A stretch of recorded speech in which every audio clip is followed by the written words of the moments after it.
great. I got a broken map, dude.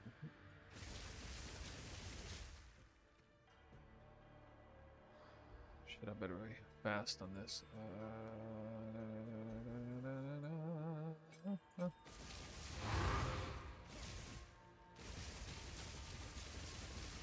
Woo.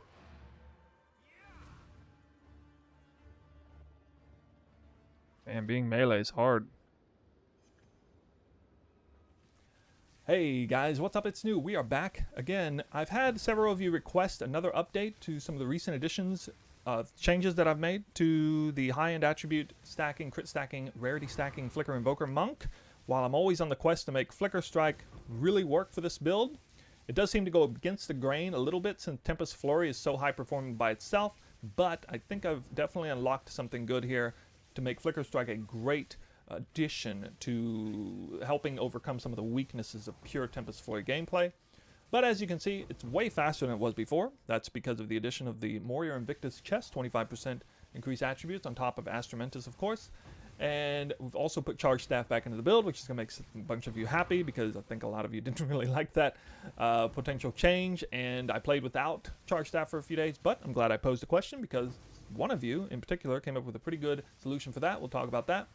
And then also swapped out Herald of Ice for Herald of Ash, as of course the reverse Herald tech is definitely something that has been a major pain point to making Flicker Strike work, especially on linear maps like this. Now you might have noticed that a Flicker Strike is happening really fast when you have this much attack speed on this build. So I'm actually going to show you a frame by frame look on one of those massive flickers on the Bluff map that you just saw a moment ago. And we're going through this frame by frame. You can see I am using Charge Staff, of course. I'm Tempest Flurrying right now. I'm about to press Flicker Strike. Doesn't even really look like there's a monster on the screen, but I guess, you know, with Magnified Effect and Flicker at this point with this much AoE, I can basically flicker off screen. And you can see the character begins to move forward. This doesn't really look all that sensible because the game can't quite render this sort of speed. If I had a much more baseline league start variant of this build, it would actually look proper. But I, in part, show you this because it's obviously kind of funny, but mainly the real reason is so you can see the clear, okay? Because a lot of you might be skeptical about the clear of no Herald of Ice with Herald of Thunder and how that's so incredibly build enabling for like so many builds out there. It is not required on this build. I've been harking this for a long time. Yes, Herald of Ice and Herald of Thunder together with the reverse ailment tech is extremely powerful, and honestly there's almost no situation where you wouldn't want to have it. This is maybe one of those rare cases where it makes sense to not have it because that's the end of the Flicker Strike, and I went basically like practically 10 screens away from the starting location, and here it is one more time in real time. There you go. So that doesn't happen with Herald of Ice and Herald of Lightning. I've never in my life seen a Flicker Strike work that well, especially on a linear map, open map. And you could see something like that on like a really weird corridor style map, but definitely not in this sort of layout. So that is definitely something to be excited about, I think. All right, so we're back in game, and I'm now going to go over kind of in detail the 3 major changes that I did recently in reverse order, I guess, because I mentioned the Morior chest, which had some ramifications for Spirit. I had to deal with some things there. Also, Charge Staff, so I got a nice tip from a viewer on how to set that up so it's much more functional with Flicker Strike, especially forward moving. And the last one was Herald of Ash in place of Herald of Ice. First off, real quick, let's look at Flicker Strike, because it did get a couple changes in here. I added Inspiration support, moved it from Cast on Crit, and put Profusion back in here.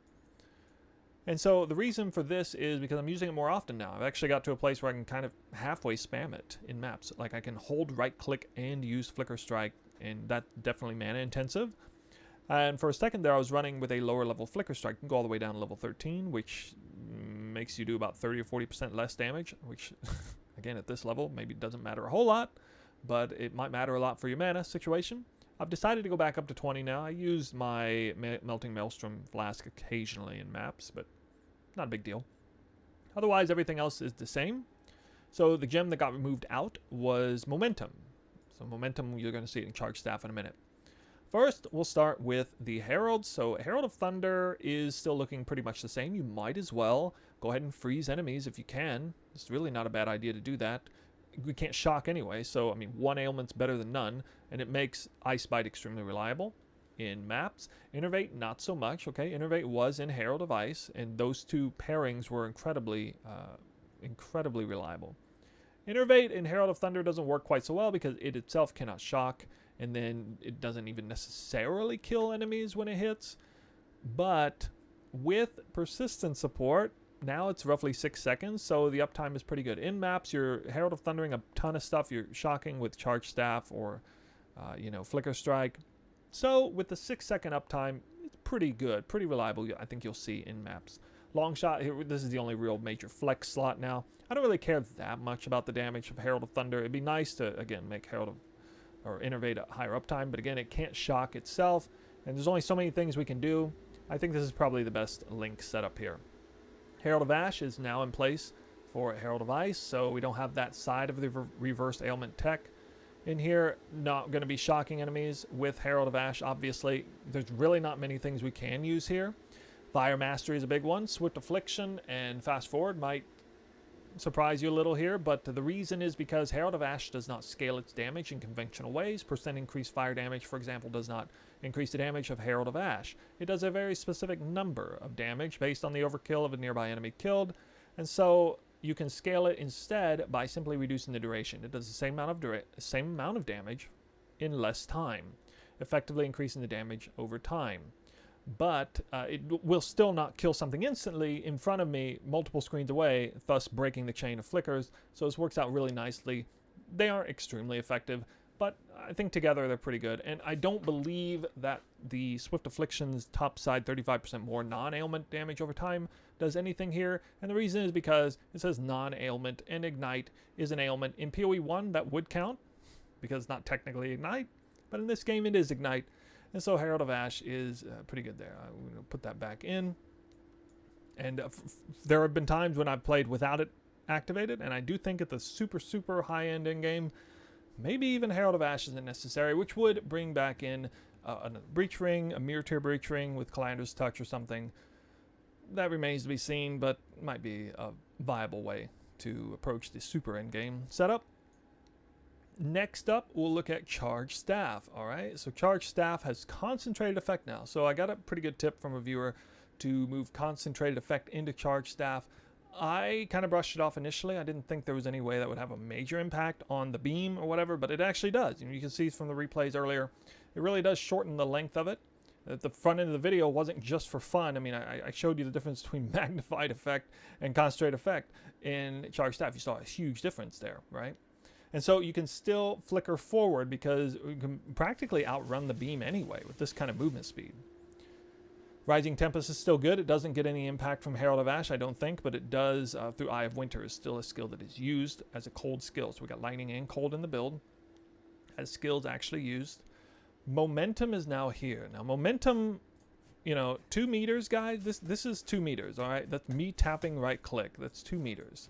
I believe that Momentum is working in almost every situation for Charge Staff. It should be. I mean, it would seem like that would be a perfectly viable skill that it would work with if we have it tied with Tempest Flurry anyway. Now, for Charge Staff procs from Flicker Strike, maybe not. With Charge Staff when you're single target running in place, maybe not. But certainly out in maps it should. I would imagine it'd be a bug if this doesn't work here.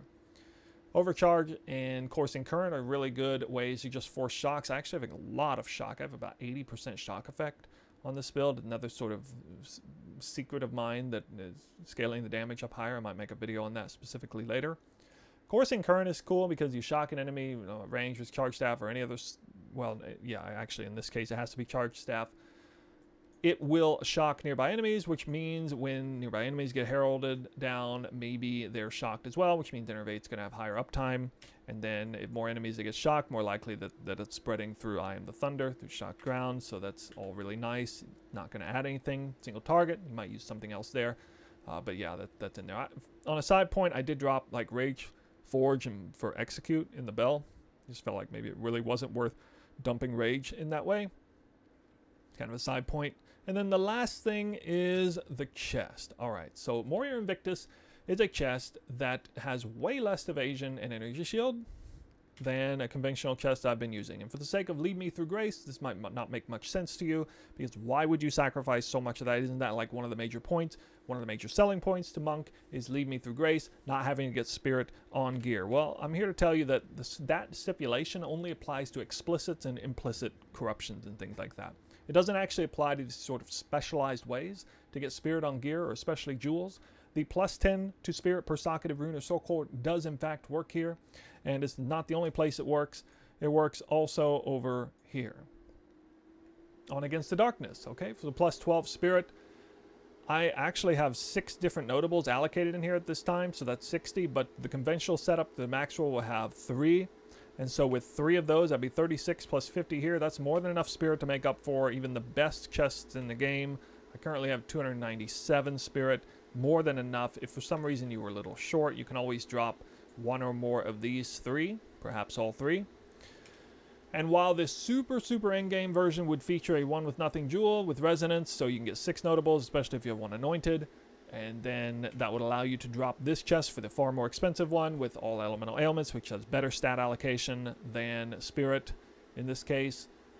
That would enable me to drop a bunch of resistance runes and soul cores for pure rarity, so effectively having to pay something like 400 rare or 400 divines ish in 2 items for roughly 60 to 70% increased rarity is a very tall price for something so small. So I'm not actually going to include it in the current iteration of the build, but I myself of course will be going for that, because that is kind of the most sensible thing to go for next in my case, and I'm already halfway there. I've already got the jewel there.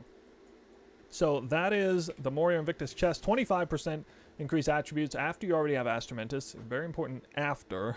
I wouldn't go for this chest before Astramentus, for the record. But that is the big difference between going fast and really fast. We are at currently 17.24 attacks per second. This goes up to almost 20. With Frenzy charges up, Combat Frenzy, and Charge Infusion. That does in fact work together, and we're able to make up for some of the loss in speed where the the Gemling Legionnaires get extra effective accuracy and Falcon Dive and all that through there. And when we're moving this fast, it does actually make sense to use this point. I think somewhere around 500 dex it begins to make sense to use this. But as you can see, my attributes are way higher than they used to be. And that's in large part because of this chest. Okay, these are the rings. They're not like super stellar. They're good. But I mean, I only have 2 out of 3 attribute rolls on the suffixes there, right?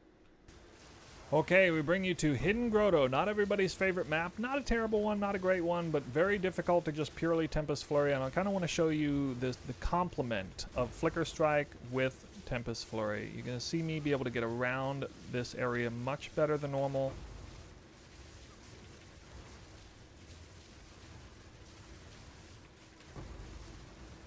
Okay, able to get some pretty nice flickers in the right direction.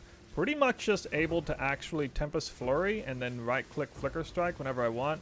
So I've already got most of the breach there. It's going to expand a little bit further. But now, if I want to have a chance to go back and get all that stuff to the right, I'm going to have to be pretty fast at this point.